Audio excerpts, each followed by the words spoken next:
আজকের ভিডিওতে দশম শ্রেণীর ইতিহাসের প্রথম অধ্যায়ের আরও কিছু গুরুত্বপূর্ণ প্রশ্ন নিয়ে আলোচনা করব।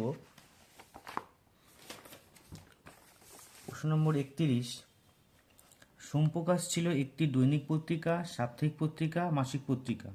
উত্তরটি হবে সাপ্তাহিক পত্রিকা।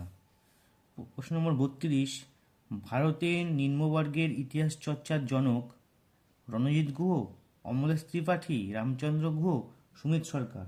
উত্তরটি হবে রণজিৎ গুহ। প্রশ্ন নম্বর 33, পৃথিবীর প্রাচীন খেলার নাম? Kabaddi, judo, mancala, hockey? উত্তরটি হবে মানাকালা।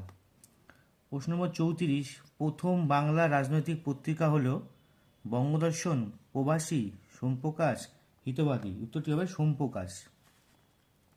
প্রশ্ন নম্বর 35, বাংলায় প্রথম খাদ্য প্রণালী সম্পর্কিত বই হল বামাবোধিনী, পাক প্রণালী, আমিষ নিরামিষ, পাক রাজেশ্বর? উত্তরটি হবে পাক রাজেশ্বর। প্রশ্ন নম্বর 36, নবান্ন নাটকের রচয়িতা উৎপল দত্ত, সুরেন্দ্র বিনোদিনী, বিজন ভট্টাচার্য, রজনীকান্ত? উত্তরটি হবে বিজন ভট্টাচার্য। প্রশ্ন নম্বর 37, সত্যজিৎ রায়ের প্রথম চলচ্চিত্র হল অপুর কল্পনা, দেবী, অপরাজিতা, পথের পাঁচালী? উত্তরটি হবে পথের পাঁচালী। প্রশ্ন নম্বর 38, নগেন্দ্র প্রসাদ সর্বাধিকারীর নাম কিসের সঙ্গে যুক্ত? ফুটবল, হকি, ক্রিকেট, মল্লযুদ্ধ? উত্তরটি হবে ফুটবল খেলার সঙ্গে যুক্ত। প্রশ্ন নম্বর 39, ইকো ডে পালিত হয় 8ই মার্চ, 15ই মার্চ, 5ই জুন, 11ই নভেম্বর? উত্তরটি হবে 5ই জুন। প্রশ্ন নম্বর 40, ইন্টারনেট কবে শুরু হয়? 1980, 1985, 1989, 1990? উত্তরটি হবে 1989। প্রশ্ন নম্বর 41, পঞ্চ রসগোল্লার জনক ছিলেন? উত্তরটি হবে নবীনচন্দ্র দাস। প্রশ্ন নম্বর 42, ইন্ডিয়া ফুড অ্যান্ড কুকিং গ্রন্থের লেখক হলেন?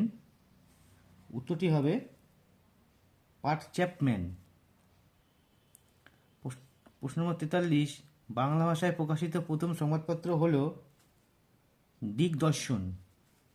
প্রশ্ন নম্বর 44, মোহনবাগান ক্লাব আইএফএ শিল্ড জয় করেছিল 1911 সালে? প্রশ্ন নম্বর 45, ইন্দিরা গান্ধীকে লেখা জওহরলাল নেহরুর চিঠিগুলির হিন্দি অনুবাদ করেছেন মুন্সি প্রেমচাঁদ?